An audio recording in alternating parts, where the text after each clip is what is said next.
ವಿಜಯಪುರ ನಗರದ ಕಾಂಗ್ರೆಸ್ ಕಚೇರಿಯಲ್ಲಿ ಹಮ್ಮಿಕೊಂಡಿದ್ದ ಮಾಧ್ಯಮಗೋಷ್ಠಿಯಲ್ಲಿ ಜಿಲ್ಲಾಧ್ಯಕ್ಷ ರಾಜು ಆಲ್ಕೂರ್ ಮಾತನಾಡಿ 2024ರ ಪೂರ್ವದಲ್ಲಿ ನಾವು ಗ್ಯಾರಂಟಿಗಳನ್ನು ನಮ್ಮ ರಾಷ್ಟ್ರೀಯ ಮತ್ತು ರಾಜ್ಯ ನಾಯಕರ ಮಾರ್ಗದರ್ಶನದಲ್ಲಿ ಈ ರಾಜ್ಯದ ಜನತೆಗೆ ನಾವು 5 ಗ್ಯಾರಂಟಿಗಳ ಮೂಲಕ ಅವರ ಸರ್ವಾಂಗೀಣ ಬದುಕನ್ನು ಅಭಿವೃದ್ಧಿಪಡಿಸುವ ಉದ್ದೇಶದಿಂದ ಘೋಷಣೆ ಮಾಡಿದ್ದೆವು. ಅದೇ ರೀತಿ ಬಿಜೆಪಿನೂ ಕೂಡ ಘೋಷಣೆ ಮಾಡಿತ್ತು. ಈಗಿನ ಪ್ರಧಾನಿಯಾಗಿರುವಂತಹ ಮೋದಿರವರು ಈ ರಾಷ್ಟ್ರಕ್ಕೆ ನಂಬಿಕೆ ಹುಟ್ಟಿಸಿ ಯುವಕರಲ್ಲಿ ಒಂದು ಭರವಸೆ ಮೂಡಿಸಿದ್ದರು. ಈ ದೇಶದಲ್ಲಿರುವ ಎಲ್ಲ ಭ್ರಷ್ಟಾಚಾರವನ್ನು ನಿಲ್ಲಿಸುತ್ತೇವೆ, ನಿರುದ್ಯೋಗ ಯುವಕರಿಗೆ ಪ್ರತಿ ವರ್ಷಕ್ಕೆ 2,000 ಕೋಟಿ ಉದ್ಯೋಗ ಕೊಡುತ್ತೇವೆ, ಹೀಗೆ ಹಲವು ಭರವಸೆ ಕೊಟ್ಟಿದ್ದರು. ಆದರೆ ಅವರ ಯಾವ ಭರವಸೆಯೂ ರಾಷ್ಟ್ರದಲ್ಲಿ ಈಡೇರಿಲ್ಲ. ಈ ಸುಳ್ಳನ್ನು ಮರೆಮಾಚಲಿಕ್ಕೆ ಹಿಂದುತ್ವದ ನೆರಳಿನಲ್ಲಿ ಹಿಂದುತ್ವದ ವಾದ ಮಂಡಿಸಿ ಧರ್ಮದಲ್ಲಿ ಒಡಕನ್ನು ಉಂಟು ಮಾಡುವ ಜನರ ದೃಷ್ಟಿಯನ್ನು ಬೇರೆಡೆ ಸೆಳೆಯುವಂತ ಪ್ರಯತ್ನವನ್ನು ಪ್ರಧಾನಿ ಮೋದಿ ಮಾಡುತ್ತಿದ್ದಾರೆಂದರು. ಪಿಯುಸಿ ಪಾಸಾದವರಿಗೆ ಇಲ್ಲಿದೆ ಸದಾವಕಾಶ. ಇನಾಮದಾರ್ ಫಾರ್ಮಸಿ ಕಾಲೇಜಿನಲ್ಲಿ 2023-24ನೇ ಸಾಲಿನ ಪ್ರವೇಶಾತಿಗಳು ಈಗಾಗಲೇ ಪ್ರಾರಂಭವಾಗಿದ್ದು ಕಡಿಮೆ ದರದಲ್ಲಿ ಪ್ರವೇಶ ಲಭ್ಯವಿದೆ. ಕಳೆದ ಸಾಲಿನ ಫಲಿತಾಂಶ 100ಕ್ಕೆ 100ರಷ್ಟಿದ್ದು ವಿದ್ಯಾರ್ಥಿನಿಯರಿಗಾಗಿ ವಸತಿ ಸೌಲಭ್ಯವಿದೆ. ವಿದ್ಯಾರ್ಥಿಗಳು ಈ ಅವಕಾಶದ ಸದುಪಯೋಗ ಪಡೆದುಕೊಳ್ಳಲು ಆದಷ್ಟು ಬೇಗ ಪ್ರವೇಶ ಪಡೆಯಬೇಕು. ಇನ್ನು ಕೇವಲ 10 ಸೀಟ್ಗಳು ಮಾತ್ರ ಖಾಲಿ ಇದ್ದು ಆಸಕ್ತಿ ಉಳ್ಳ ವಿದ್ಯಾರ್ಥಿಗಳು ಕೂಡಲೇ ಅರ್ಜಿ ಸಲ್ಲಿಸಬಹುದು. ಅರ್ಜಿ ಸಲ್ಲಿಸಲು 4/3/2024ರಂದು ಕೊನೆಯ ದಿನವಾಗಿದೆ. ಹಾಗಾದ್ರೆ ಇನ್ನೇಕೆ ತಡ? 9538786786ಗೆ ಅಥವಾ 7338543124ಗೆ ಕರೆ ಮಾಡಿ ಇನ್ನಷ್ಟು ಮಾಹಿತಿಯೊಂದಿಗೆ ಹಿಂದೆ ಪ್ರವೇಶಾತಿ ಪಡೆಯಿರಿ. ಇವತ್ತು ಕಳೆದ ತಮಗೆಲ್ಲ ಗೊತ್ತಿದೆ, ಕಳೆದ 2024ರ ಪೂರ್ವದಲ್ಲಿ ನಾವು ಗ್ಯಾರಂಟಿಗಳನ್ನು ನಮ್ಮ ರಾಷ್ಟ್ರೀಯ ಮತ್ತು ರಾಜ್ಯ ನಾಯಕರ ಮಾರ್ಗದರ್ಶನದಲ್ಲಿ ಈ ರಾಜ್ಯದ ಜನತೆಗೆ ನಾವು ಗ್ಯಾರಂಟಿಗಳ ಮುಖಾಂತರ 5 ಗ್ಯಾರಂಟಿಗಳನ್ನು ಕೊಡೋದ್ರ ಮುಖಾಂತರ ಅವರ ಸರ್ವಾಂಗೀಣ ಬದುಕನ್ನು ನಾವು ಅಭಿವೃದ್ಧಿ ಪಡಿಸ್ತೇವೆ, ಆ ಉದ್ದೇಶವನ್ನು ಇಟ್ಕೊಂಡು ಘೋಷಣೆಯನ್ನು ಮಾಡಿದ್ದೀವಿ.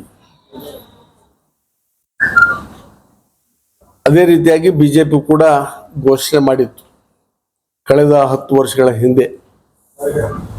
ಸನ್ಮಾನ್ಯ ಈಗಿನ ಪ್ರಧಾನಮಂತ್ರಿಯಾಗಿರ್ತಕ್ಕಂಥ ಮೋದಿಜಿಯವರು ಈ ರಾಷ್ಟ್ರಕ್ಕೆ ನಂಬಿಕೆಯನ್ನು ಹುಟ್ಟಿಸಿದ್ರು, ಯುವಕರಲ್ಲಿ ಒಂದು ಭರವಸೆಯನ್ನು ಮೂಡಿಸಿದ್ರು. ಏನಂದ್ರೆ ಈ ದೇಶದಲ್ಲಿರ್ತಕ್ಕಂಥ ಎಲ್ಲ ಭ್ರಷ್ಟಾಚಾರವನ್ನು ನಿಲ್ಲಿಸ್ತೇವೆ, ದೇಶದಲ್ಲಿರ್ತಕ್ಕಂಥ ಎಲ್ಲ ನಿರುದ್ಯೋಗ ಯುವಕರಿಗೆ ಪ್ರತಿ ವರ್ಷಕ್ಕೆ 2 ಕೋಟಿ ಉದ್ಯೋಗಗಳನ್ನ ಕೊಡ್ತೇವೆ, ಸ್ವಿಸ್ ಬ್ಯಾಂಕ್ನಲ್ಲಿರ್ತಕ್ಕಂಥ ಕಪ್ಪು ಹಣವನ್ನ ಈ ರಾಷ್ಟ್ರದ ಪ್ರತಿಯೊಬ್ಬರಿಗೂ ಕೂಡ ಬ್ಯಾಂಕಿನ ಮುಖಾಂತರ 15 ಲಕ್ಷ ರೂಪಾಯಿಗಳನ್ನು ನಾವು ಅವರ ಅಕೌಂಟಿಗೆ ಹಾಕ್ತೇವೆ, ರೈತರ ಆದಾಯವನ್ನ ದ್ವಿಗುಣಗೊಳಿಸ್ತೇವೆ ಅಂತಕ್ಕಂಥ ಭರವಸೆಯನ್ನು ಕೊಟ್ಟಿದ್ರು. ಆದರೆ ಅವರು ಕೊಟ್ಟಿರ್ತಕ್ಕಂಥ ಯಾವ ಭರವಸೆಯೂ ಕೂಡ ಇವತ್ತು ರಾಷ್ಟ್ರದಲ್ಲಿ ಎಲ್ಲಿಯೂ ಕೂಡ ಈಡೇರಿಲ್ಲ. ಇದೊಂದು ಸುಳ್ಳ ಭರವಸೆಯಾಗಿ ಪರಿವರ್ತನೆ ಆಗಿದೆ. ಈ ಸುಳ್ಳನ್ನು ಅವರು ಮರೆಮಾಚಲಿಕ್ಕೆ ಹಿಂದುತ್ವದ ನೆರಳಿನಲ್ಲಿ ಹಿಂದುತ್ವದ ವಾದವನ್ನು ಮಂಡನೆ ಮಾಡಿ ಧರ್ಮದಲ್ಲಿ ಒಡಕನ್ನು ಮಾಡಿ ಜನರ ದೃಷ್ಟಿಯನ್ನು ಬೇರೆ ಕಡೆ ಸೆಳೀತಕ್ಕಂಥ ಒಂದು ಪ್ರಯತ್ನವನ್ನು ನಿರಂತರವಾಗಿ ಈ ದೇಶದಲ್ಲಿ ಮಾಡತಕ್ಕಂಥದ್ದು ತಾವೆಲ್ಲ ಗಮನಿಸಿದ್ದೀರಿ. ಇವತ್ತು ನಾವು 5 ಗ್ಯಾರಂಟಿಗಳ ಮುಖಾಂತರ ವಿಶೇಷವಾಗಿ ಗೃಹಲಕ್ಷ್ಮಿ ಯೋಜನೆಯಲ್ಲಿ ನಾವು ಪ್ರತಿ ಮಹಿಳೆಯರಿಗೆ ಏನು BPL ಕಾರ್ಡ್ ಹೊಂದಿರತಕ್ಕಂಥ, ಬಿಲೋ ಪಾವರ್ಟಿ ಲೈನ್ ಕೆಳಗಡೆ ಇರ್ತಕ್ಕಂಥ ಮಧ್ಯಮ ವರ್ಗದ ಜನರಿಗೆ ಪ್ರತಿ ಕುಟುಂಬಕ್ಕೆ ನಾವು 2,000 ರೂಪಾಯಿ, ಕುಟುಂಬದ ಮಹಿಳೆಗೆ ಹಿರಿಯ ಮಹಿಳೆಗೆ ನಾವು 2,000 ರೂಪಾಯಿಗಳನ್ನು ಕೊಡ್ತೀವಿ ಅಂತಕ್ಕಂಥ ಭರವಸೆಯನ್ನು ಕೊಟ್ಟಿದ್ದೀವಿ. ಅಧಿಕಾರಕ್ಕೆ ಬಂದು ಕೇವಲ ಈ 8-9 ತಿಂಗಳಲ್ಲಿ ನಾವು ಇದನ್ನು ನೆರವೇರಿಸಲಿಕ್ಕೆ ಸಾಧ್ಯ ಆಗಿದೆ. ಇವತ್ತು ರಾಜ್ಯಕ್ಕೆ ಇದನ್ನು ಪಡಿತಕ್ಕಂಥ ರಾಜ್ಯದಲ್ಲಿ ಇವತ್ತು 1.5 ಕೋಟಿ ಜನ ಇವತ್ತು ಈ ಗೃಹಲಕ್ಷ್ಮಿ ಯೋಜನೆಯನ್ನು ಪಡಿತಾ ಇದ್ದಾರೆ. ವಿಶೇಷವಾಗಿ ಬಿಜಾಪುರ ಜಿಲ್ಲೆಯಲ್ಲಿ 4,70,740 ಕುಟುಂಬಗಳು ಈ ಗೃಹಲಕ್ಷ್ಮಿಯ ಯೋಜನೆಯ ಲಾಭವನ್ನ ಪ್ರತಿ ಕುಟುಂಬಕ್ಕೆ 2,000 ರೂಪಾಯಿ ಹೋಗ್ತಕ್ಕಂಥ ಅನುಕೂಲತೆಯನ್ನ ಪಡೆದುಕೊಳ್ತಾ ಇದ್ದಾರೆ. ಅದೇ ರೀತಿ ರಾಜ್ಯದಲ್ಲಿ ತಮ್ಗೆ ಗೊತ್ತಿದೆ, ಅನೇಕ ಕುಟುಂಬಗಳು ಕರೆಂಟ್ ಜಾಸ್ತಿ ಬಿಲ್ ಮಧ್ಯಮ ವರ್ಗದ ಜನ ಮತ್ತು ತೀರಾ ಕೆಳವರ್ಗದ ಜನ ಆ ಕರೆಂಟನ್ನು ಕಟ್ ಮಾಡಿ ಕತ್ತಲೆಯಲ್ಲಿ ಬದುಕತಕ್ಕಂಥದ್ದನ್ನು ನಾವು ನೋಡ್ತಕ್ಕಂಥ ಸಂದರ್ಭಗಳನ್ನು ನೋಡಿದ್ದೇವೆ. ತಾವು ಕೂಡ ಗಮನಿಸಿದ್ದೀರಿ.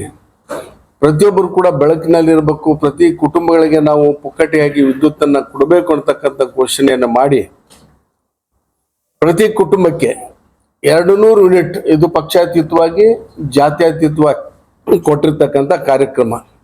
ಪ್ರತಿ ಕುಟುಂಬಕ್ಕೆ 200 ಯೂನಿಟ್ ವಿದ್ಯುತ್ತನ್ನು ಪುಕ್ಕಟೆಯಾಗಿ ಕೊಡ್ತಕ್ಕಂಥ ಕಾರ್ಯಕ್ರಮವನ್ನು ಇವತ್ತು ನಮ್ಮ ಸರ್ಕಾರ ಕಾರ್ಯಾಚರಣೆಗೆ ತಂದಿದೆ. ಜೊತೆಗೆ ಇವತ್ತು ಈ ಯೋಜನೆ ಮುಖಾಂತರ ನಮ್ಮ ಜಿಲ್ಲೆಯಲ್ಲಿ ಇವತ್ತು ರಾಜ್ಯದಲ್ಲಿ ಇವತ್ತು 2 ಕೋಟಿ ಜನ ಸಮೀಪ ಈ ಲಾಭವನ್ನು ಪಡ್ಕೊಂಡ್ರೆ ನಮ್ಮ ಜಿಲ್ಲೆಯಲ್ಲಿ 4,64,770 ಕುಟುಂಬಗಳು ಬಿಜಾಪುರ ಜಿಲ್ಲೆಯಲ್ಲಿ ಇದರ ಗೃಹ ಜ್ಯೋತಿಯ ಲಾಭವನ್ನು ಪಡೆದಿರ್ತಕ್ಕಂಥ ಒಂದು ಸ್ಪಷ್ಟವಾದಂಥ ಒಂದು ಮಾಹಿತಿ ತಮ್ಮೆದುರಿಗೆ ಹೇಳಲಿಕ್ಕೆ ನಾನು ಬಯಸ್ತಾ ಇದ್ದೇನೆ. ಜೊತೆಗೆ ಶಕ್ತಿ ಯೋಜನೆ ಬಹುತೇಕವಾಗಿ ದಿಲ್ಲಿಯಲ್ಲಿ ಮತ್ತು ಬೇರೆ ಬೇರೆ ರಾಜ್ಯಗಳಲ್ಲಿ ಪುಕ್ಕಟೆ ಪ್ರವಾಸ ಮಾಡ್ತಕ್ಕಂಥ ಒಂದು ಕಾರ್ಯಕ್ರಮ, ಮಹಾರಾಷ್ಟ್ರದಲ್ಲಿ ಹಾಫ್ ಟಿಕೆಟ್ ಕೊಟ್ಟು ಪ್ರವಾಸ ಮಾಡ್ತಕ್ಕಂಥ ಅನುಕೂಲತೆಯನ್ನು ಆ ಸರ್ಕಾರಗಳು ಕಲ್ಪಿಸಿದ್ದು. ಆದರೆ ನಮ್ಮ ಸರ್ಕಾರ ಏನು ಚುನಾವಣೆ ಪೂರ್ವದಲ್ಲಿ ಗ್ಯಾರಂಟಿಯನ್ನು ಕೊಟ್ಟಿತ್ತು, ಆ ಗ್ಯಾರಂಟಿಯ ಒಂದು ಕಾರ್ಯಾಚರಣೆ ಮಾಡುವ ಸಂದರ್ಭದಲ್ಲಿ ಇವತ್ತು ರಾಜ್ಯದಲ್ಲಿರ್ತಕ್ಕಂಥ ಎಲ್ಲ ಮಹಿಳೆಯರಿಗೆ ಇದು ಕೂಡ ಜಾತ್ಯತೀತವಾಗಿ ಪಕ್ಷಾತೀತವಾಗಿ ಕೊಟ್ಟಿರ್ತಕ್ಕಂಥ ಕಾರ್ಯಕ್ರಮ. ಇವತ್ತು ಎಲ್ಲ ಮಹಿಳೆಯರು ಕೂಡ ಇವತ್ತು ಬೇರೆ ಸ್ಥಳಗಳಿಗೆ ಹೋಗ್ತಕ್ಕಂಥದ್ದಾಗಿರ್ಬೋದು, ಯಾತ್ರಾ ಸ್ಥಳಗಳಿಗೆ ಹೋಗ್ತಕ್ಕಂಥ ಆಗಿರ್ಬೋದು, ರಾಜ್ಯದ ಬೇರೆ ಬೇರೆ ಭಾಗಗಳಲ್ಲಿ ಸಂಚಾರ ಮಾಡ್ತಕ್ಕಂಥ ಅವಕಾಶವನ್ನ ಪುಕ್ಕಟೆಯಾಗಿ ಕೊಟ್ಟಿರ್ತಕ್ಕಂಥದ್ದು. ಬಹುಶಃ 7 ಕೋಟಿ ಜನಸಂಖ್ಯೆಯಲ್ಲಿ ಸುಮಾರು 3.5 ಕೋಟಿ ಇವತ್ತು ಮಹಿಳೆಯರು ಈ ಅನುಕೂಲತೆ ಪಡ್ಕೊಂಡು ಪ್ರವಾಸ ಮಾಡಿದ್ದಾರೆ. ಅಷ್ಟೊಂದು ಅದರ ಟಿಕೆಟ್ ಅನ್ನು ಕೂಡ ಹರಿದು ರಾಜ್ಯ ಸರ್ಕಾರ KSRTCಗೆ ಅದನ್ನ ಭರ್ಪಾಯಿ ಮಾಡಿರ್ತಕ್ಕಂಥದ್ದು. 7.5 ಕೋಟಿಯಲ್ಲಿ 3.5 ಕೋಟಿ ಜನ ಇವತ್ತು ಯೋಜನೆಯ ಲಾಭವನ್ನ ಪಡ್ಕೊಂಡಿದ್ದಾರೆ. ಹೆಂಗ್ ಪಡ್ಕೊಂಡ್ರು ಅಂತ ಕೇಳಿದ್ರೆ ಇವತ್ತು ನಮ್ಮ ಆ ಟಿಕೆಟಿನ ಆಧಾರದ ಮೇಲೆ ಈ ಅಂಕಿ ಸಂಖ್ಯೆ ನಮ್ಗೆ ಸಿಗ್ತಾ ಇದೆ. ಅದ್ರ ಜೊತೆಗೆ ಅನ್ನಭಾಗ್ಯ ಬಹುತೇಕವಾಗಿ ಇದು ನಮ್ಮದೇ ಕಾರ್ಯಕ್ರಮ, ನಮ್ಮ ಪಕ್ಷದ್ದೇ ಕಾರ್ಯಕ್ರಮ. 2013ರಿಂದ 2018ರವರೆಗೆ ಏನು ಸನ್ಮಾನ್ಯ ಸಿದ್ದರಾಮಯ್ಯ ಸಾಹೇಬರು ಅಧಿಕಾರದಲ್ಲಿದ್ರು, ಅವರು ಬಸವ ಜಯಂತಿಯ ದಿವಸ ಅಧಿಕಾರವನ್ನ ಸ್ವೀಕಾರ ಮಾಡಿ ವಿಧಾನಸೌಧಕ್ಕೆ ಬಂದು ಕೇವಲ ಅರ್ಧ ಗಂಟೆಯಲ್ಲಿ ಒಂದು ಐತಿಹಾಸಿಕವಾಗಿರ್ತಕ್ಕಂಥ ತೀರ್ಮಾನವನ್ನು ತೆಗೆದುಕೊಂಡು ಈ ರಾಜ್ಯದಲ್ಲಿ ಯಾರು ಕೂಡ ಉಪವಾಸ ಇರಬಾರ್ದು, ಯಾರು ಕೂಡ ಉಪವಾಸ ಮಲಗಬಾರ್ದು, ಬಡವರು ಎಲ್ಲರೂ ಕೂಡ ಒಂದು ರೀತಿಯಾಗಿ ಅನುಕೂಲತೆ ಆಗಬೇಕು ಅಂತ ಹೇಳಿ ಪುಕ್ಕಟೆಯಾಗಿ 7 kg ಅಕ್ಕಿಯನ್ನು ಕೊಡ್ತಕ್ಕಂಥ ಘೋಷಣೆಯನ್ನ ಮಾಡಿದ್ರು. ಕ್ಯಾಬಿನೆಟ್ ಇಲ್ದೇನೆ ತೆಗೆದುಕೊಂಡಂತ ತೀರ್ಮಾನ. ಇವತ್ತು 7 kg ಅಕ್ಕಿ ಕೊಡ್ತಕ್ಕಂಥ ಸಂದರ್ಭದಲ್ಲಿ ಬಿಜೆಪಿ ಸರ್ಕಾರ ಮಧ್ಯದಲ್ಲಿ 3 ವರ್ಷ ಅಧಿಕಾರಕ್ಕೆ ಬಂದ ಮೇಲೆ ಆ 7 kg ಅಕ್ಕಿಯನ್ನು 5 kg ಇಳಿಸಿ 2 kg ಕಟಾವು ಕಟ್ ಮಾಡಲಾಯಿತು. ಅದು ಪುನಃ ನಮ್ಮ 2023ರಲ್ಲಿ ನಮ್ಮ ಗ್ಯಾರಂಟಿ ರೂಪದಲ್ಲಿ ನಾವು 10 kg ಅಕ್ಕಿಯನ್ನ ನಾವು ಕೊಡ್ತೇವೆ ಅಂತಕ್ಕಂಥ ಭರವಸೆನ ರಾಜ್ಯದ ಜನತೆಗೆ ನಮ್ಮ ಸರ್ಕಾರ ಕೊಟ್ಟಿತ್ತು. ಆದ್ರೆ FCA food corporation of India ಒಪ್ಪಂದವನ್ನು ಕೂಡ ನಮ್ಮ ರಾಜ್ಯ ಸರ್ಕಾರ ಮಾಡಿಕೊಂಡಿತ್ತು. ಕರ್ನಾಟಕಕ್ಕೆ ಹೆಚ್ಚುವರಿಯಾಗಿ 34 ರೂಪಾಯಿ ಕೆಜಿಗೆ 1 kg ಅಕ್ಕಿ ಅಂತ ಕೊಂಡಿತ್ತು. ಆದ್ರೆ ಈ ರಾಜ್ಯಕ್ಕೆ ಹೆಸರು ಬರಬಾರ್ದು, ಇದು ಜನಪ್ರಿಯ ಸರ್ಕಾರ ಆಗ್ತಾ ಇದೆ, ಈ ಅಕ್ಕಿಯನ್ನು ಕೊಡಬಾರ್ದು ಅವ್ರಿಗೆ ಅಂತೇಳಿ ಅಮಿತ್ ಶಾ ಮತ್ತು ಸನ್ಮಾನ್ಯ ಮೋದಿಜಿಯವರು ಫುಡ್ ಕಾರ್ಪೊರೇಷನ್ ಆಫ್ ಇಂಡಿಯಾದ ಅಧಿಕಾರಿಗಳ ಮೇಲೆ ಒತ್ತಡವನ್ನು ಹಾಕಿ ಆ ಅಕ್ಕಿಯನ್ನು ಕೊಡದಂತೆ ನಮ್ಮ ರಾಜ್ಯಕ್ಕೆ ಬರಬೇಕಂತ ಅಕ್ಕಿಯನ್ನು ಕೊಡದೆ ನಾವು 34 ರೂಪಾಯಿಗೆ ಒಂದು ಪರ್ ಕೆಜಿ ಕೇಳಿದ್ದೀವಿ ನಮ್ಮ ಸರ್ಕಾರ. ಆದ್ರೆ 27 ರೂಪಾಯಿ ಕೆಜಿ ಅಂತೆ ಫುಡ್ ಕಾರ್ಪೊರೇಷನ್ ಆಫ್ ಇಂಡಿಯಾದವರು UPಗೆ ಅದನ್ನ ಮಾರಾಟ ಮಾಡೋರು, ಅಕ್ಕಿಯನ್ನ ಮಾರಾಟ ಮಾಡೋರು 27 ರೂಪಾಯಿ ಕೆಜಿ ಅಂತೆ. ಹೀಗೆ ಜನರ ಮೇಲೆ ಏನು ಸಿಗ್ತಕ್ಕಂಥ ಅವಕಾಶವನ್ನ ವಂಚನೆ ಮಾಡಿದ್ರು. ಆದಾಗ್ಯೂ ಕೂಡ ನಮ್ಮ ಸರ್ಕಾರ 5 ಕೆಜಿ ಅಕ್ಕಿ ಜೊತೆಗೆ ಒಂದು ಕುಟುಂಬಕ್ಕೆ 170 ರೂಪಾಯಿ ಇನ್ನೂ 5 ಕೆಜಿ ಅಕ್ಕಿ ಹಣವನ್ನ ಪ್ರತಿ ತಿಂಗಳು ಕೂಡ ಭರ್ಪಾಯಿಯನ್ನು ಮಾಡ್ತಾ ಇದೆ, ನೇರವಾಗಿ ಜನರಿಗೆ ಕೊಡ್ತಾ ಇದೆ. ಇದೊಂದು ಕಾರ್ಯಕ್ರಮ ಬಹುತೇಕವಾಗಿ ಅತ್ಯಂತ ಜನಪ್ರಿಯವಾಗಿರ್ತಕ್ಕಂಥ ಕಾರ್ಯಕ್ರಮ. ಇವತ್ತು 2,44,45,000 ಕುಟುಂಬಗಳು ಈ ಅನ್ನಭಾಗ್ಯದ ಯೋಜನೆಯನ್ನ ಪಡ್ಕೋತಾ ಇದ್ದಾರೆ. ವಿಶೇಷವಾಗಿ ನಮ್ಮ ಬಿಜಾಪುರ ಜಿಲ್ಲೆಯಲ್ಲಿ 5,40,268 ಕುಟುಂಬಗಳು ಈ ಅನ್ನಭಾಗ್ಯ ಯೋಜನೆಯನ್ನ ಪಡ್ಕೊಳ್ತಾ ಇವೆ. ಅದರಂತೆ ವಿದ್ಯಾನಿಧಿ ಕೊನೆಯ ಕಾರ್ಯಕ್ರಮ ವಿದ್ಯಾನಿಧಿ ಬಹುತೇಕವಾಗಿ ಇದು ಕೊನೆಯದಾಗಿ ನಾವು ಕಾರ್ಯಾಚರಣೆಗೆ ತಂದಿರತಕ್ಕಂಥದ್ದು. ಮೊನ್ನೆ ಕಳೆದ 2 ತಿಂಗಳ ಹಿಂದೆ ಯುವನಿಧಿ ವಿದ್ಯಾನಿಧಿ ಯುವನಿಧಿ ಎಲ್ಲ ಒಂದೇನೆ. ಯುವನಿಧಿ ಈ ಕಾರ್ಯಕ್ರಮದ ಮುಖಾಂತರ ರಾಜ್ಯದಲ್ಲಿರ್ತಕ್ಕಂಥ ನಿರುದ್ಯೋಗ ಪದವೀಧರರಿಗೆ 3,000 ರೂಪಾಯಿ ನಾವು ಕೊಡ್ತೇವೆ ಮತ್ತು ಡಿಪ್ಲೊಮಾ ಪದವೀಧರರಿಗೆ 2,000 ರೂಪಾಯಿ 1,500 ರೂಪಾಯಿ ಕೊಡ್ತೇವೆ ಅಂತಕ್ಕಂಥ ಭರವಸೆಯನ್ನ ನಾವು ಕೊಟ್ಟಿದ್ದೀವಿ. ಅದರಂತೆ ರಾಜ್ಯದಲ್ಲಿ ಇವತ್ತು ಸುಮಾರು 2 ಲಕ್ಷದವರೆಗೆ ವಿದ್ಯಾರ್ಥಿಗಳು ರಿಜಿಸ್ಟ್ರೇಷನ್ ಅನ್ನು ಮಾಡಿಕೊಂಡು, ಯಾರು ಪದವಿಯನ್ನ ಪಡ್ಕೊಂಡು 2 ವರ್ಷದಿಂದ ಉದ್ಯೋಗ ಇಲ್ಲದೆ ಇರ್ತಕ್ಕಂಥ ಯುವಕರು 2 ಲಕ್ಷದವರೆಗೆ ಇವತ್ತು ರಿಜಿಸ್ಟ್ರೇಷನ್ ಮಾಡಿಸಿ ಹಣವನ್ನು ಪಡಿತಾ ಇದ್ದಾರೆ. ಬಹುತೇಕವಾಗಿ ನಮ್ಮ ಜಿಲ್ಲೆಯಲ್ಲಿ ಸುಮಾರು 8,065 ಜನ ವಿದ್ಯಾರ್ಥಿಗಳು ರಿಜಿಸ್ಟ್ರೇಷನ್ ಅನ್ನು ಮಾಡಿ ಇವತ್ತು ಆ ಅವಕಾಶವನ್ನ ತೆಗೆದುಕೊಳ್ತಾ ಇದ್ದಾರೆ. ಹೀಗೆ ಹಲವಾರು ಕಾರ್ಯಕ್ರಮ ಮಾಡಿದ್ರು ಕೂಡ ಇದನ್ನ ಬಿಜೆಪಿಯವರು ನಮ್ಮ ಮೇಲೆ ಎಲ್ಲ ರೀತಿಯಾದಂಥ ಅಪಾದನೆಗಳನ್ನ ಮಾಡ್ತಾ ಇದ್ದಾರೆ. ಒಂದು ಮೊನ್ನೆ ತಾವು ನೋಡಿದ್ದೀರಿ, ಪ್ರಸಿದ್ಧ ದೇವಾಲಯಗಳ ಏನು ಧರ್ಮದತ್ತಿ ಹಣ ನಾವು ಬೇರೆ ಕಾರಣಗಳಿಗೆ ಬಳಸ್ತೀವಿ ಅಂತಕ್ಕಂಥ ಅಪಪ್ರಚಾರ ಮಾಡಿದ್ರು. ಅನೇಕ ಸಲ ನಮ್ಮ ದತ್ತಿ ಇಲಾಖೆ ಮಂತ್ರಿಗಳು ಕೂಡ ಸ್ಪಷ್ಟೀಕರಣ ಕೊಟ್ಟರು, ಮುಖ್ಯಮಂತ್ರಿಗಳು ಕೊಟ್ಟರು, ನಾವು ಯಾವುದಕ್ಕೂ ಕೂಡ ಬಳಸಂಗಿಲ್ಲ ಹಣ, ಅದೇ ದೇವಸ್ಥಾನದ ಅಭಿವೃದ್ಧಿಗೆ ಅದನ್ನು ಖರ್ಚು ಮಾಡಲಿಕ್ಕೆ ನಾವು ಒಂದು ಯೋಚನೆ ಮಾಡಿದ್ವಿ ಅಂತಕ್ಕಂಥ ಮಾತನ್ನ ಹೇಳೋದನ್ನ ಬಿಟ್ರೆ ಬಹುತೇಕವಾಗಿ ಇಲ್ಲ, ಅದನ್ನ ಮಸೂದೆಗಳಿಗೆ ನಾವು ಖರ್ಚು ಮಾಡ್ತಾರೆ ಇವರು ಬಿಜೆಪಿ ಅವರು, ಕಾಂಗ್ರೆಸ್ನವರು ಅಂತ ಹೇಳಿ ಅನೇಕ ರೀತಿಯಾಗಿರ್ತಕ್ಕಂಥ ಇಂಥ ಜನ ವಿರೋಧಿಯಾಗಿರ್ತಕ್ಕಂಥ ಹೇಳಿಕೆಗಳನ್ನ ಕೊಟ್ಟು ಕಾಂಗ್ರೆಸ್ಸಿನ ಪಕ್ಷದ ಒಂದು ಇಮೇಜ್ ಅನ್ನ ಇವತ್ತು ಕಡಿಮೆ ಮಾಡ್ತಕ್ಕಂಥ ಕೆಲಸ ಇವತ್ತು ನಡೀತಾ ಇದೆ. ಅದೇ ರೀತಿ ಮೊನ್ನೆ ನಡೆದಂತ ಏನು ರಾಮೇಶ್ವರಂ ಕ್ಯಾಂಟೀನ್ ಸಂದರ್ಭ ಇರ್ಬೋದು, ಇವತ್ತು ಅದನ್ನ ನೇರವಾಗಿ ಕಾಂಗ್ರೆಸ್ ಅವರೇ ಮಾಡಿಸೋ ರೀತಿಯಲ್ಲಿ ಅವರು ಅಪಾದನೆಯನ್ನ ಮಾಡ್ತಾ ಇದ್ದಾರೆ. ಇಂಥ ಘಟನೆಗಳು ನಡಿಬಾರ್ದು. ಯಾಕಂದ್ರೆ ದೇಶದಲ್ಲಿ ಎಲ್ಲಾ ಪಕ್ಷಕ್ಕೂ ಕೂಡ ಜಾತಿ ಮತ್ತು ಧರ್ಮವನ್ನು ಬಿಟ್ಟು ಎಲ್ಲಕ್ಕಿಂತ ಹೆಚ್ಚಿಗೆ ಯಾವ್ದಾದ್ರು ಇದ್ರೆ ದೇಶದ ಐಕ್ಯತೆ ಅಖಂಡತೆ ಈ ಇದರಲ್ಲಿ ವಿಶ್ವ ಪಕ್ಷ ಇದ್ರೆ ಅದು ಕಾಂಗ್ರೆಸ್ ಪಕ್ಷ. ಇದಕ್ಕಾಗಿ ನಾವು ಅನೇಕ ಸಲ ಇವ್ರು ಪಾಕಿಸ್ತಾನದ ಏಜೆಂಟ್ ನಾವು ಪಾಕಿಸ್ತಾನದ ವೈರಿ ರಾಷ್ಟ್ರ ಅಂತ ಹೇಳಿ ನಾವು ಪರಿಗಣಿಸಿದೀವಿ. 2 ಸಲ ನಾವು ಪಾಕಿಸ್ತಾನ ಜೊತೆ ನಮ್ಮ ಕೇಂದ್ರ ಸರ್ಕಾರ ಇಂದಿರಾ ಗಾಂಧಿ ಅವ್ರ ಕಾಲದಲ್ಲಿ, ನೆಹರು ಅವ್ರ ಕಾಲದಲ್ಲಿ ಪಾಕಿಸ್ತಾನ ಜೊತೆ ಯುದ್ಧವನ್ನು ಮಾಡಿ ಗೆದ್ದಂಥವ್ರು ನಾವು. ಹೀಗೆ ಇಲ್ಲದ ಅಪಪ್ರಚಾರವನ್ನು ಮಾಡಿ ಕೇವಲ ಹಿಂದುತ್ವದ ಆಧಾರದ ಮೇಲೆ ಇವತ್ತು ಈ ಒಂದು ಬಿಜೆಪಿಯವರು ಮತವನ್ನು ಸೆಳೀತಕ್ಕಂಥ ಪ್ರಯತ್ನ ಮಾಡಿದ್ದಾರೆ ವಿನ ಈ ದೇಶದಲ್ಲಿ ಯಾವುದೇ ರೀತಿಯಾಗಿರ್ತಕ್ಕಂಥ ಅಭಿವೃದ್ಧಿ ಆಗಲಿ ಮತ್ತೊಂದಾಗ್ಲಿ ಯಾವುದೂ ಕೂಡ ಮಾಡಲಿಕ್ಕೆ ಅವರಿಂದ ಸಾಧ್ಯ ಆಗಿಲ್ಲ. ಇವತ್ತು UPA ಸರ್ಕಾರದ ಸಂದರ್ಭದಲ್ಲಿ ಏನು ಕಾರ್ಯಕ್ರಮ ಕೊಟ್ಟಿದ್ರು ಅವ್ರನ್ನ ಮುಂದುವರಿಸಿದ್ದಾರೆ. ಇವತ್ತು ರಾಷ್ಟ್ರೀಯ ಹೆದ್ದಾರಿಗಳಾಗಿರ್ಬೋದು, ಇವತ್ತು ಅನೇಕ ರೈಲ್ವೆ ಪ್ಲಾಟ್ಫಾರ್ಮ್ ಸುಧಾರಣೆ ಆಗಿರ್ಬೋದು, ಇವೆಲ್ಲ UPA ಗೌರ್ಮೆಂಟ್ ಇದ್ದ ಮನಮೋಹನ್ ಸಿಂಗ್ ಇದ್ದಂಥ ಸಂದರ್ಭದಲ್ಲಿ ತೆಗೆದುಕೊಂಡಂಥ ನಿರ್ಣಯಗಳು. ಹೀಗಾಗಿ ಇವತ್ತು ಮುಂದೆ ಬರ್ತಕ್ಕಂಥ ಒಂದು ಈ ಪಾರ್ಲಿಮೆಂಟಿನ ಚುನಾವಣೆಯಲ್ಲಿ ಪ್ರಜಾ ವಿರೋಧಿಯಾಗಿರ್ತಕ್ಕಂಥ, ಸಂವಿಧಾನ ವಿರೋಧಿಯಾಗಿರ್ತಕ್ಕಂಥ, ಪ್ರಜಾಪ್ರಭುತ್ವ ಮೌಲ್ಯಗಳಿಗೆ ಧಿಕ್ಕಾರವನ್ನು ಮಾಡ್ತಕ್ಕಂಥ ಬಿಜೆಪಿ ಪಕ್ಷವನ್ನು ದೂರಿಟ್ಟು ಇವತ್ತು ಕಾಂಗ್ರೆಸ್ ಪಕ್ಷವನ್ನ ಬೆಂಬಲಿಸಲಿಕ್ಕೆ ಇವತ್ತು ಜನ ತಯಾರಿದ್ದಾರೆ ಅಂತಕ್ಕಂಥ ಮಾತನ್ನು ಈ ಸಂದರ್ಭದಲ್ಲಿ ತಮ್ಮ ಮೂಲಕ ಹೇಳೋದ್ರ ಮುಖಾಂತರ ನಿನ್ನೆ ಉದಾಹರಣೆ ಲಕ್ನೋದಲ್ಲಿ ನಡೆದಂಥ ಒಂದು ರ್ಯಾಲಿ ಬಹುತೇಕವಾಗಿ ಒಂದು ಐತಿಹಾಸಿಕ ರ್ಯಾಲಿ ಅದು. ಇವತ್ತು ಪ್ರಧಾನಮಂತ್ರಿಗಳು ಏನು ಅಲ್ಲಿ ನಿತೀಶ್ ಕುಮಾರ್ ಅವ್ರು ಕರ್ಕೊಂಡು 4 ಸಭೆಗಳನ್ನು ಮಾಡಿದ್ರು ಕೂಡ 4 ಸಭೆಗಳ ಎಷ್ಟು ನಿನ್ನೆ ಆದಂತ ಸಭೆ ಅರ್ಧದಷ್ಟು ಕೂಡ ಜನ ಇರಲಿಲ್ಲ. ಇದನ್ನು ತಾವೆಲ್ಲ ಮಾಧ್ಯಮ ಮಿತ್ರರು ಕೂಡ ಗಮನಿಸಬೇಕಾಗ್ತಾ ಇದೆ. ದೇಶದ ಜನ ಯಾವ ರೀತಿಯಲ್ಲಿ ಚಿಂತನೆಯನ್ನು ಮಾಡ್ತಾ ಇದ್ದಾರೆ ಅಂತ ಹೇಳಿ ಇಲ್ಲಿಯೂ ಕೂಡ ನಮ್ಮ ಬಿಜಾಪುರ ಜಿಲ್ಲೆಯಲ್ಲಿ ಬರ್ತಕ್ಕಂಥ ಲೋಕಸಭೆ ಚುನಾವಣೆಯಲ್ಲಿ ಕಾಂಗ್ರೆಸ್ ಪಕ್ಷ ಜಯ ಗಳಿಸ್ತಾ ಇದೆ ಅಂತಕ್ಕಂಥದ್ದನ್ನ ನಾನು ಹೇಳಿ, ಈ ಗ್ಯಾರಂಟಿಗಳನ್ನು ನಾವು ಯಾಕೆ ಹೇಳಿದ್ವಿ ತಮ್ಮ ಎದುರಿಗೆ ಅಂತ ಹೇಳಿದ್ರೆ, ಬಹುತೇಕವಾಗಿ ನಾವು ಒಂದು ಅಭಿಯಾನವನ್ನು ಮಾಡಿದ್ದೇವೆ.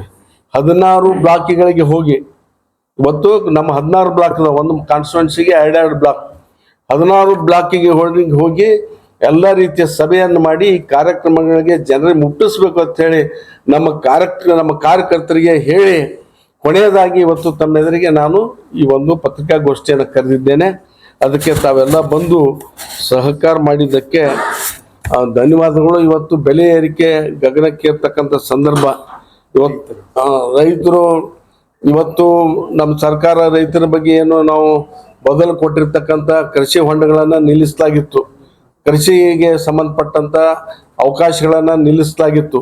ಇವತ್ತು ಪುನಃ ಸರ್ಕಾರ ಬಂದ ಮೇಲೆ ಮೊನ್ನೆ ಬಜೆಟ್ನಲ್ಲಿ ಮತ್ತೆ ಕೃಷಿ ಹೊಂಡಗಳನ್ನು ಮಾಡೋದ್ರ ಮುಖಾಂತರ 27,000 ಕೋಟಿ ರೂಪಾಯಿಯನ್ನ ರೈತರಿಗೆ ಕಡಿಮೆ ದರದಲ್ಲಿ ಸಾಲವನ್ನು ಕೊಡೋ ಕಾರ್ಯಕ್ರಮ, ಹೀಗೆ ರೈತರಿಗೆ ಅನುಕೂಲ ಆಗ್ತಕ್ಕಂಥ ಹಲವಾರು ಕಾರ್ಯಕ್ರಮಗಳು. ಯಾಕಂದ್ರೆ ಮೋದಿ ಅವರು ಬಂದಂಥ ಸಂದರ್ಭದಲ್ಲಿ ಬರೀ 400 ನಮ್ಮ ಗ್ಯಾಸ್ ಇತ್ತು ನಾವು UPA ಸರ್ಕಾರದಲ್ಲಿ. ಅವಾಗೆ ಇವರು ಎಲ್ಲ ಗ್ಯಾಸ್ ತಲೆ ಮೇಲೆ ಹೊತ್ಕೊಂಡು ಸ್ಟ್ರೈಕ್ ಮಾಡಿದ್ರು ಕೇಂದ್ರ ಸರ್ಕಾರ ವಿರುದ್ಧ, ನಮಗೆಲ್ಲ ಗೊತ್ತಿದೆ. ಆದ್ರೆ ಇವತ್ತು ಗ್ಯಾಸಿನ ಬೆಲೆ ಎಲ್ಲಿ ಎಷ್ಟಾಗಿದೆ ಅಂತ ಹೇಳಿದ್ರೆ ಸುಮಾರು 1,200 ರೂಪಾಯಿ ಇವತ್ತು ಗ್ಯಾಸಿನ ಬೆಲೆ ಆಗಿದೆ. ದುಪ್ಪಟ್ಟು 3 ಪಟ್ಟು ಆಗಿದೆ. 3 ಪಟ್ಟು ಹೆಚ್ಚಾದ್ರೂ ಕೂಡ ಯಾರು ಅದ್ರ ಬಗ್ಗೆ ಚಕಾರ ಎತ್ತಾ ಇಲ್ಲ.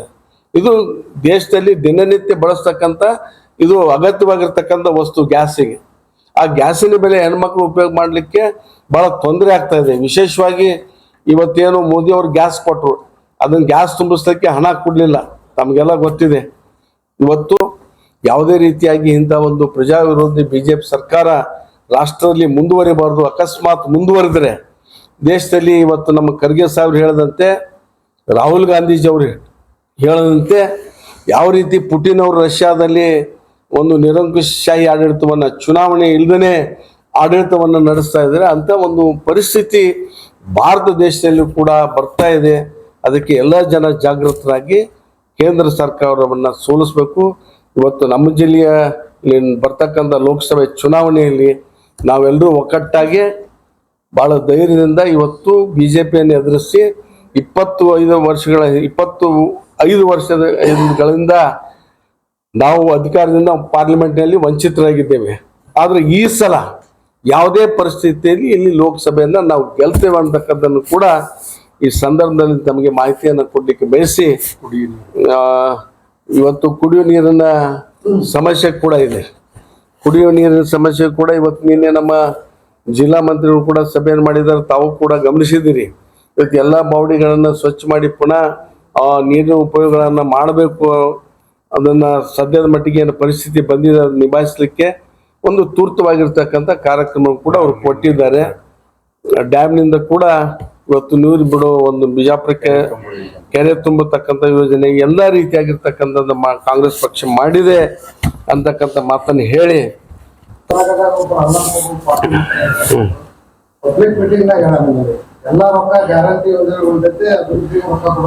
ಇಲ್ಲ ಅವ್ರಿಗೆ ಮಾಹಿತಿ ಕೊರತೆ ಇರ್ಬೋದ್ರಿ. ಯಾಕಂದ್ರೆ ಈ ಗ್ಯಾರಂಟಿಗಳ ಮಧ್ಯೆ ಕೂಡ ಸುಮಾರು 3 ಕೋಟಿ ನೇರ 3 ಲಕ್ಷ ಕೋಟಿ ರೂಪಾಯಿ ಬಜೆಟ್ ಅನ್ನ ಮಂಡಿಸಿದ್ದಾರೆ. ಅಲ್ಲ ಅವ್ರಿಗೆ ಮಾಹಿತಿ ಕೊರತೆ ಇರ್ಬೋದು. ಇದೆಲ್ಲ ಮಾಹಿತಿ ಎಲ್ಲರೂ ಶಾಣೆ ಇರಂಗಿಲ್ಲ, ಒಬ್ಬರಿಗೆ ಮಾಹಿತಿ ಕೊರತೆ ಇರ್ತದೆ.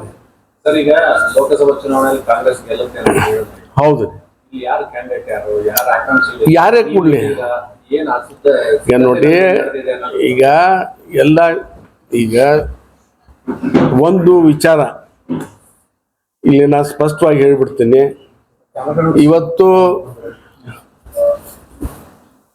SC ರೈಟ್ ಕಮ್ಯುನಿಟಿಗೆ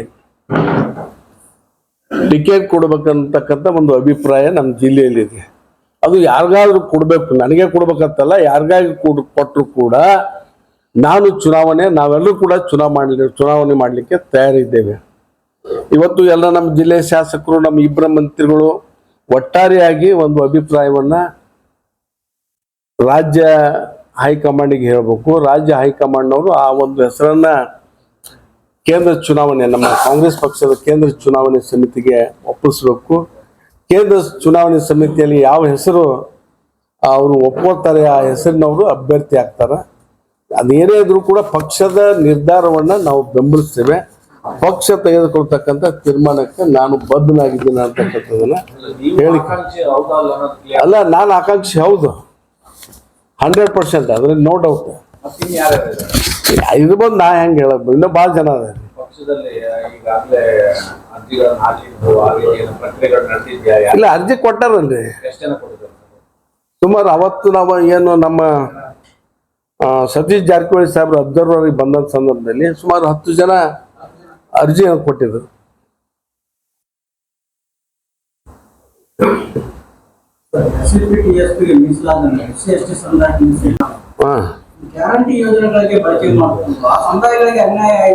ಏನದು ತಮ್ಗೆ ಗೊತ್ತಿರ್ಲಿ, ಆ SCP TSP ಕಾನೂನನ್ನು ಮಾಡ್ತಕ್ಕಂಥ ಸಂದರ್ಭದಲ್ಲಿ ಅದರಲ್ಲಿ 7D ಅಂತಕ್ಕಂಥ ಒಂದು ಕಾಲಮನ್ನು ಸೇರಿಸಿದ್ರು. ಅನುಚ್ಛೇದ 7D. ಅದ ಏನು ಪ್ರೊವಿಷನ್ ಮಾಡ್ತಿತ್ತು ಅಂದ್ರೆ SCP TSP ಹಣ SC ಜನರಿಗೆ ಅಭಿವೃದ್ಧಿಗೆ ಬಳಸೋದ್ರ ಜೊತೆಗೆ ರಾಜ್ಯದ ಇತರೆ ಕಾರ್ಯಕ್ರಮ ಕೂಡ ಬಳಸಲಿಕ್ಕೆ ಒಂದು ಅವಕಾಶ ಇತ್ತು. ಹೀಗಾಗಿ ಎಲ್ಲ ಹಿಂದಿನ BJP ಸರ್ಕಾರದವ್ರು ಇದಕ್ಕೆ ಕಾರಜೋಳ ಅವರು ಬಳಸ್ಯಾರ. ಕಾರಜೋಳ ಅವರು ಎಷ್ಟು ಸುಮಾರು 25,000 ಕೋಟಿ ಬಳಸ್ಯಾರ. ಅವರಿದ್ದಾಗ ಆಗಿದೆ. ನಮ್ಮ ಮಾದೇವ ಸರ್ ಬಂದಾಗ ಈ 7D ತಿದ್ದೋದಕ್ಕಿಂತ ಮುಂಚೆ ಅದಾಗಿತ್ತು. ಇವತ್ತು ಅಮೆಂಡ್ಮೆಂಟ್ ಆಗಿದೆ, 7D ಅಂತ ರದ್ದು ಮಾಡಲಾಗಿದೆ ಆ ಕಾನೂನಿನಲ್ಲಿ. ಇನ್ನು ಮುಂದೆ ಯಾವುದೇ ರೀತಿಯಾಗಿ ಈ ಹಣ ಏನು ವರ್ಷಕ್ಕೆ ಏನು 25,000 30,000 ಕೋಟಿ ಬರ್ತಾ ಇದೆ, ಆ ಹಣ ನೇರವಾಗಿ ಆ ಜನಾಂಗದ ಅಭಿವೃದ್ಧಿಗೆ ಮಾತ್ರ ಬಳಸ್ತಕ್ಕಂಥ ಅವಕಾಶ ಇದೆ, ಬೇರೆ ಯಾವುದಕ್ಕೂ ಕೂಡ ಬಳಸಲಿಕ್ಕೆ ಇಲ್ಲ.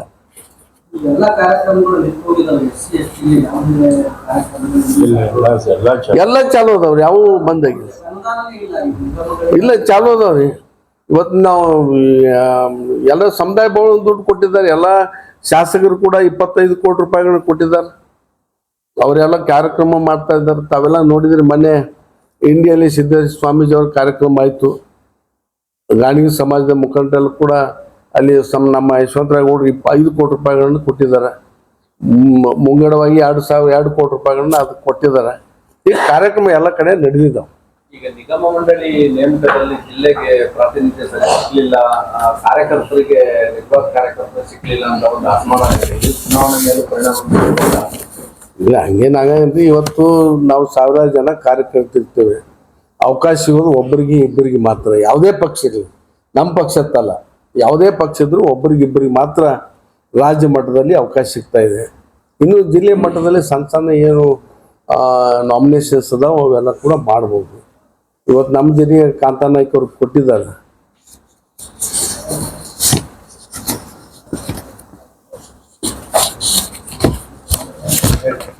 ಎರಡು 2018ರಾಗ ಅವರಿಗೆ ಮಾಹಿತಿ ಕೊರತೆ ಇರ್ತೈತಿ. ಯಾರು ಹೇಳ್ತಾರೆ? ನಾನು ಈ ಕಾಂಗ್ರೆಸ್ ಪಾರ್ಟಿ 30 ವರ್ಷ ಆಯ್ತು, ನಾ ಬಂದು 30 ಇಯರ್ ಫುಲ್ ಟೈಮ್ ಕೆಲಸ ಮಾಡತ್ತೀನಿ. ಇದು ಅಲ್ಲಿ ಬರೀ ಯಾವಾಗ ಬಂದು ಯಾವಾಗ ಹೋಗೋದಲ್ಲ. ನಾನು ಮತಕ್ಷೇತ್ರದಾಗೂ ಫುಲ್ ಟೈಮ್ ಕೆಲಸ ಮಾಡೀನಿ, ಪಕ್ಷದ ಸಂಘಟನೆ ಮಾಡಿದ್ದೀನಿ, ಇಡೀ ಜಿಲ್ಲೆಯಲ್ಲಿ ಎಲ್ಲ ಮಾಡಿದ್ದೀವಿ. 2018 ಚುನಾವಣೆ ವಿಲ್ಲಿಂಗ್ಲಿ ನಾನು ಚುನಾವಣೆ ನಿಲ್ಲಂಗಿಲ್ಲ ಅಂತ ಸ್ಪಷ್ಟವಾಗಿ ಖರ್ಗೆ ಸಾಹೇಬ್ರಿಗೆ ಹೋಗಿ ಹೇಳಿದ್ದೆ. ಅದೇನು ಮುಚ್ಚುಮರೆ ಇಲ್ಲ. ಅದು ಈ ಸಲ ನಾನು ಬಿಟ್ಟಿದ್ದೊಂದು ಲೋಪ ಆಗಿದ್ದರಿಂದ ಯಾರು ಬಂದವ್ರಿಗೆ ಬಿಡಬಾರ್ದು, ಕಡಿಮೆ ಅಂತರದಲ್ಲಿ ಸೋತಾರ ಅಂತ ಹೇಳಿ ಅವ್ರಿಗೆ ಟಿಕೆಟ್ ಕೊಟ್ಟಾರ. ಇದು ನಾವು ಅಲ್ಲ ಬಿಡು, ನಾ ಈ ಸ್ಪಷ್ಟವಾಗಿ ನಿಮ್ಮ ಎಲ್ಲರ ಮಾಧ್ಯಮದ ಮುಂದೆ ಹೇಳ್ತಾ ಇದ್ದೀನಿ. ನಾನು ಇವತ್ತು ನಾನು ಟಿಕೆಟ್ ಕೊಟ್ಟರೆ ನಾವಲ್ಲ ನಂಗಿಲ್ಲ, 100ಕ್ಕೆ 100 ನಾನು ಸ್ಪರ್ಧೆ ಮಾಡ್ತೀನಿ. ಅದು ನೋಡಿ, ಯಾರೋ ಸುಮ್ಮನೆ ಕಾಂಗ್ರೆಸ್ಸಿಗೆ ಯಾವಾಗ ಬರೋರು ಹೋಗೋರು ಅಂತ ಬಂದು ಅಪಪ್ರಚಾರ ಮಾಡ್ತಾರೆ. ಕಾಂಗ್ರೆಸ್ಸಿಗೆ ಯಾರೂ ಮಾಡಂಗಿಲ್ಲ. ಇದೆಲ್ಲ ಹಿರಿಯರು ಕಾಂಗ್ರೆಸ್ನವರೆಲ್ಲ ಬ್ಲಾಕ್ ಅಧ್ಯಕ್ಷರ ಉಪಾಧ್ಯಕ್ಷರು ಇದು ಕಾಂಗ್ರೆಸ್ ಹಿರಿಯರು ಅವರು ಕರ್ಪೂರ್ ಮಠ ನಮ್ಮ ಜಿಲ್ಲಾ ಉಪಾಧ್ಯಕ್ಷರವರ ಕಾಂಗ್ರೆಸ್ನವ್ರು ಒಬ್ಬರೇ ಹೇಳಿ. ನೋಡಿ, ಈಗ ಎಲ್ಲರಿಗೂ ಚುನಾವಣೆ ನಿಲ್ಲೋ ಅವಕಾಶ ಪ್ರಜಾಪ್ರಭುತ್ವದಲ್ಲಿ ಇದೆ. ಅದನ್ನು ನಾವು ಅಲ್ಲಗಳಂಗಿಲ್ಲ. ಇವತ್ತು ಟಿಕೆಟ್ ಕೇಳೋರು ಭಾಳ ಮಂದಿ ಅದಾರ. ನಾವು ಯಾರಿಗೂ ಕೂಡ ಚಕಾರ ಎತ್ತಿಲ್ಲ. ಕೇಳೋದು ಅವ್ರ ಸ್ವಾತಂತ್ರ್ಯ ಕೇಳಬೇಕು. ಇದು ನಮ್ಮ ಸ್ವತ್ತಲ್ಲ. ಇದು ಕಾಂಗ್ರೆಸ್ ಅಂದ್ರೆ ಟಿಕೆಟ್ ನಾವು ಒಬ್ಬನೇ ಕೇಳ್ಬೇಕತ್ತಲ್ಲ. ಇಲ್ಲಿ ಕೂತವ್ರು ಎಲ್ಲರೂ ಕೂಡ ಗಣೇಶ್ಗೂ ರಿಸರ್ವ್ ಅವನು ಕೇಳ್ಬೋದು.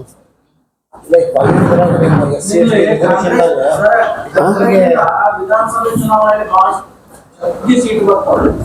ಇಲ್ಲಿ ಬಿಜಾಪುರ ಜಿಲ್ಲೆ ವಿಧಾನಸಭಾ ಕ್ಷೇತ್ರದಲ್ಲಿ ಲೋಕಸಭಾ ಚುನಾವಣೆ ನೋಡ್ರಿ ಆಯಾ ಕ್ಷೇತ್ರಗಳಲ್ಲಿ ಯಾವ್ಯಾವ ಶಾಸಕರಿರ್ತಾರೆ ಆ ಕ್ಷೇತ್ರದಲ್ಲೇ ಮತ ಉಚಿತ ಆಗಿರ್ತದೆ.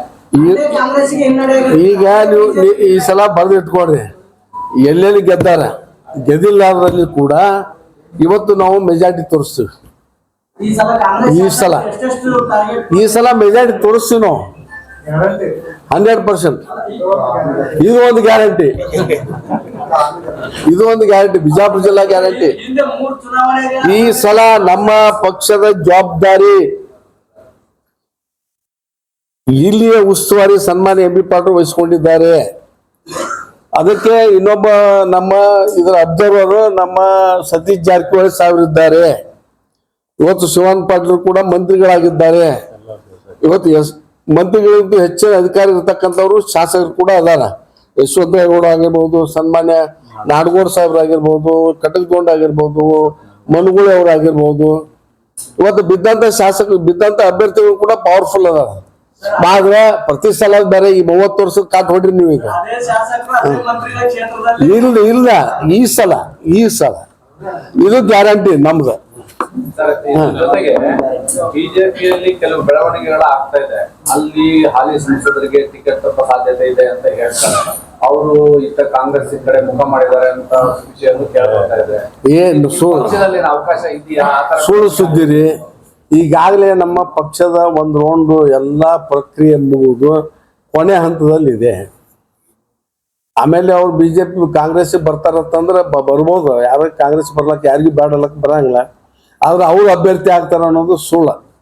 ಇದು ಮಾತ್ರ ಇದು ಸತ್ಯಕ್ಕೆ ದೂರವಾದದ್ದು. ಕಾಂಗ್ರೆಸ್ ಪಾರ್ಟಿ ಚುನಾವಣೆಯನ್ನೇ ಮಾಡ್ಬೇಕಲ್ಲ.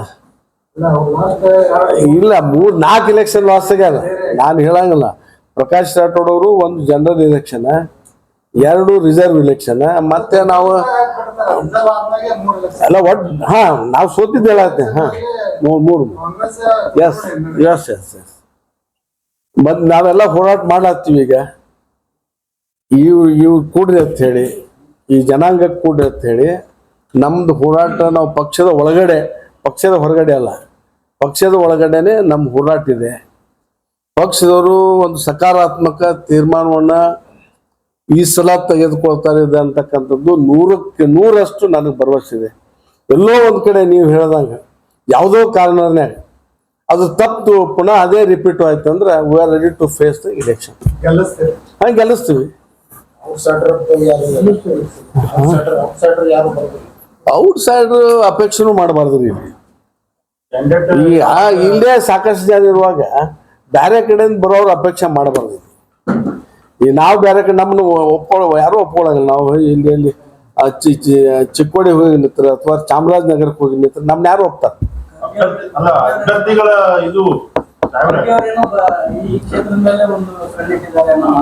ಇಲ್ಲ ಅವ್ರಿಗೆ ಯಾಕ್ರಿ, ಅವ್ರ ದೇಶ ತುಂಬಾ ಎಲ್ಲಾರು ಕರಿತಾ ಇದ್ದಾರೆ. ಇಲ್ಲಿ ಬಂದಿರೋ ದೊಡ್ಡ ಶಕ್ತಿ ಬರ್ತದ. ನಮಗೆ ತುಂಬ ಹೃದಯ ಸ್ವಾಗತ ಮಾಡ್ತೀವಿ. ನಮ್ಮ ರಾಷ್ಟ್ರೀಯ ನೇತಾರು ಇಲ್ಲಿ ಬರ್ತಾರಂದ್ರೆ ಅದಕ್ಕಿಂತ ದೊಡ್ಡ ಅವಕಾಶ ಯಾವುದೂ ಇಲ್ಲ.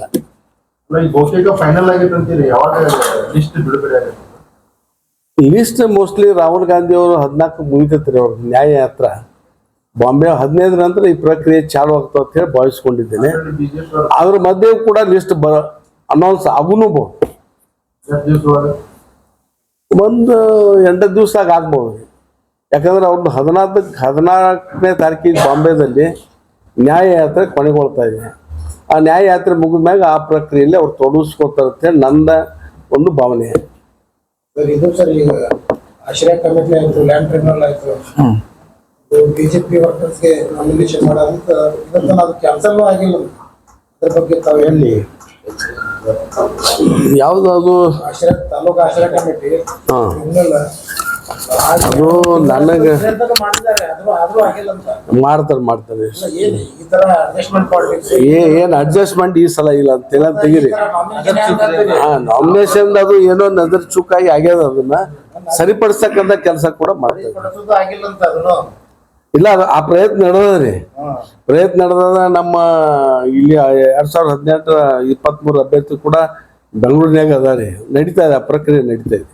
ಇನ್ನಷ್ಟು ಹೆಚ್ಚಿನ ಸುದ್ದಿಗಾಗಿ ನಮ್ಮ ನ್ಯೂಸ್ 11 ಕರ್ನಾಟಕ ಚಾನೆಲ್ಗೆ ಲೈಕ್ ಮಾಡಿ, ಶೇರ್ ಮಾಡಿ, ಸಬ್ಸ್ಕ್ರೈಬ್ ಮಾಡಿ.